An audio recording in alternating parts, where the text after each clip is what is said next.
What's up everybody, it's me E-Man from E-Man's Movie Reviews, and today we're going to review Mission Impossible Fallout.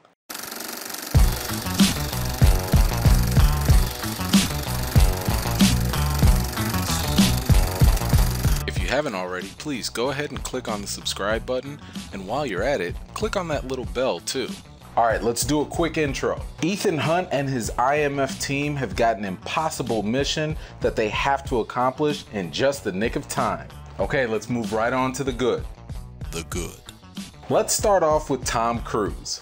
This man has just solidified his throne as the king of action movies in this era. Sorry, Rock. Cruise is practically on cruise control, yeah, I couldn't help it, when it comes to executing all the right points in this film. One key factor that works so well in this movie is the fact that he's doing most, if not all, of his own stunts.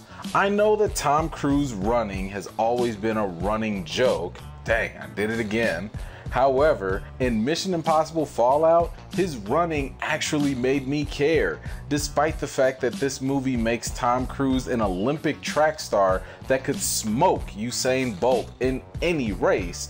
His running scenes were perfectly synced with the situation of the film that justified literally every step he took. Kudos to director Christopher McQuarrie are well deserved here. There's a lot going on in this film from a production standpoint that comes together extremely well. The cinematography during many of the stunt scenes were almost perfection. One scene that I especially appreciated was when you're in the helicopter with Cruise, and as the action is happening, the camera puts you right smack dab in the middle of it all. It's almost as if you were right in the actual scene despite sitting in your chair in the theater or in your home. Not only that, but there are little key moments where the film will continue to connect directly with your emotional reactions. For example, you'll have a shocking moment occur and all the sounds cut abruptly off in the movie, which will match the moment you also gasp in disbelief. Besides all of that, the bathroom scene that you've seen in the trailers is nothing short of amazing. The fight choreography was almost seamless and nicely done. Oh, and I don't know why Tom Cruise doesn't care about oncoming traffic in this film, but it sure does make for some good chase scenes. Another point that should be mentioned here is that this film doesn't fall victim to being too unbelievable when it comes to the crazy action scenes. Granted, don't get me wrong, Ethan Hunt is probably the luckiest person on earth. Yet, this film didn't shy away from giving him some bumps, bruises, falls, and more. I think a bit more of that was needed to show he's still a human being, but we got just enough to cringe or hold our breath when he doesn't happen to stick a perfect landing every time. One thing that this movie did better than the other Mission Impossible films was simplify the plot. Maybe it's just me, but many of the previous Mission Impossible plots seemed unnecessarily complex and forgettable. This one was a lot easier to be invested in and to follow. One of the strengths about the plot was that it was able to amplify many of the dramatic scenes in the film given the intense stakes at hand. Of course, with any Mission Impossible film, we also get some really good misdirection scenes as well. Okay, enough of that, let's move right into the bad. The bad.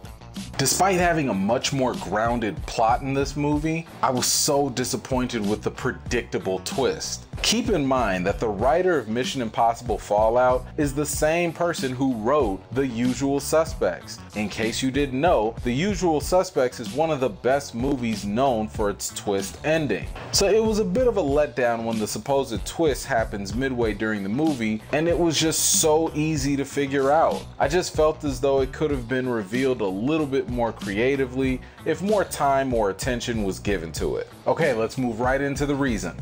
The reason.